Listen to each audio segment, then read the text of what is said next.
last week I have been pondering openness. I tend to ponder things that obviously are relevant to my life at the time, and last week I was feeling quite resistant to certain things, so I made a conscious effort to open up.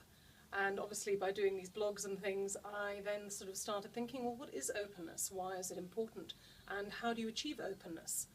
For me, becoming open, I'm sure I've still got a very long way to go, but becoming more open than what I used to be has taken me quite a while. And initially, I didn't even know that I wasn't open. So I'll go into also how to recognize when you're not open so that you can reflect on yourself. But to start off with, why is being open important? Well, when I reflected on this, I saw myself as one puny little individual in a mass sea of humanity, 7 billion, 7 point something billion of us on the planet.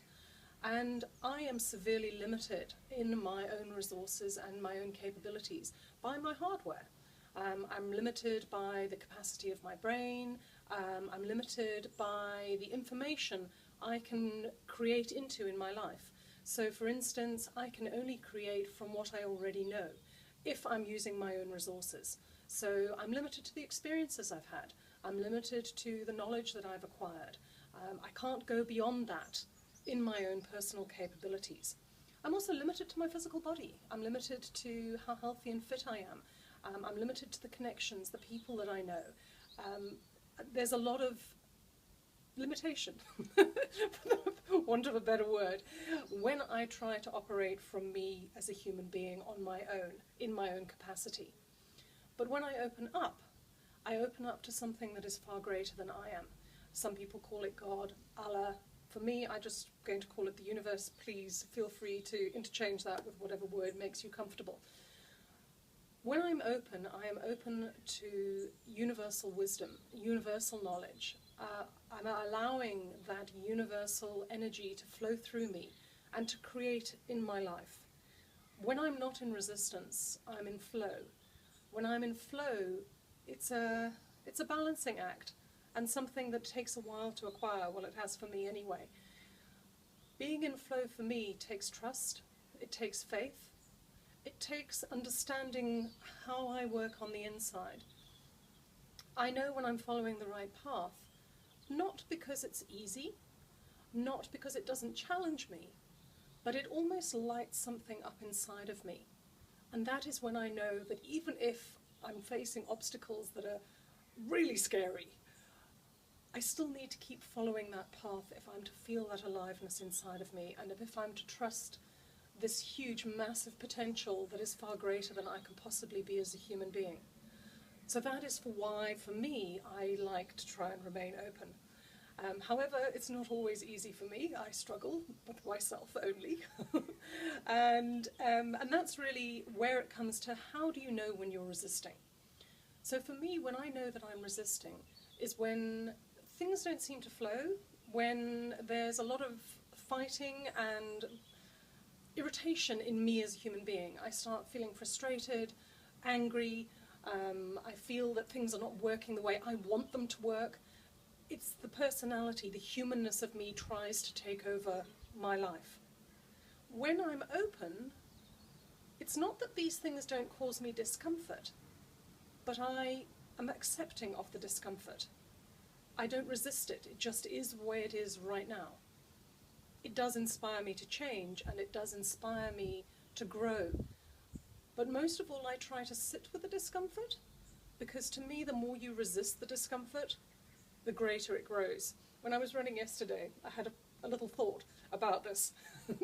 And for me, it suddenly occurred to me that it's like having a slightly possessive partner.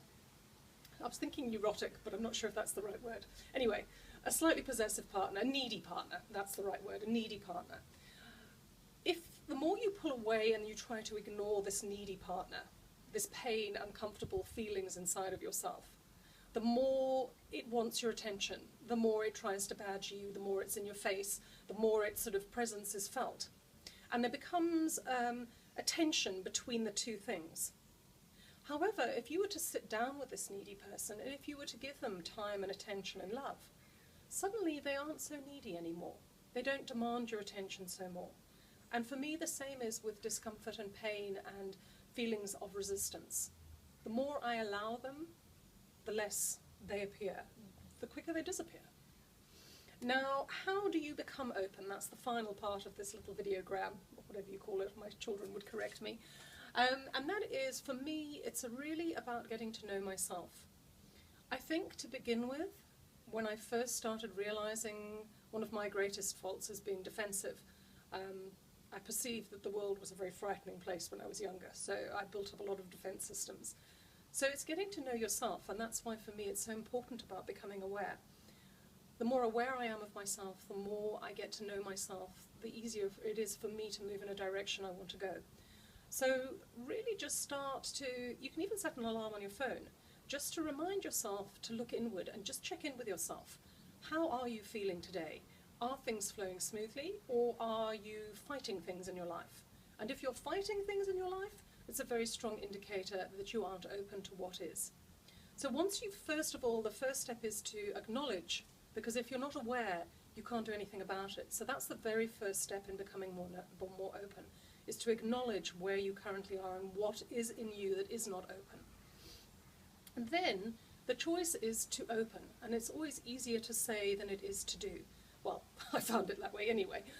For me, how I open is to make time for myself.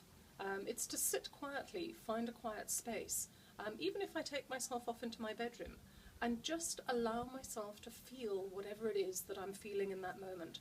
So whatever resistance is coming up for me, just allow it.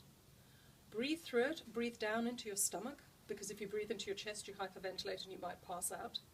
To breathe deep down into your stomach and just allow the sensation. Because once the emotion has dissipated, you can then make choices from a clear space. And you can choose to make those choices not out of fear or resistance or reaction, but for what actually is really good for you at that point in time. And then for me as well, meditation is a huge thing. It's connecting to this energy all around me, which I can't do if I'm in my head. So if I'm overwhelmed by firefighting things in my life and panicking and worrying and trying to get everything done and being action, action, action, that disconnects me completely from everything that's all around me. So it's part of my daily routine to make time to be at peace with everything, whether it's a meditation before I go to sleep at night, whether it's I meditate as well when I wake up in the morning. But for me, it's also about getting out into nature, going for a run. I do my best thinking when I'm running. I think somehow or other my brain, my logical side is busy working my body, so it opens my mind up to lots more. Those are the things that I do. I'm sure there are many, many, many more ways. And please go out, Google them, find them, and I would love to hear back from you if you've got any input, because I still love growing too. So thank you very much for joining me today, and I'll see you again next week.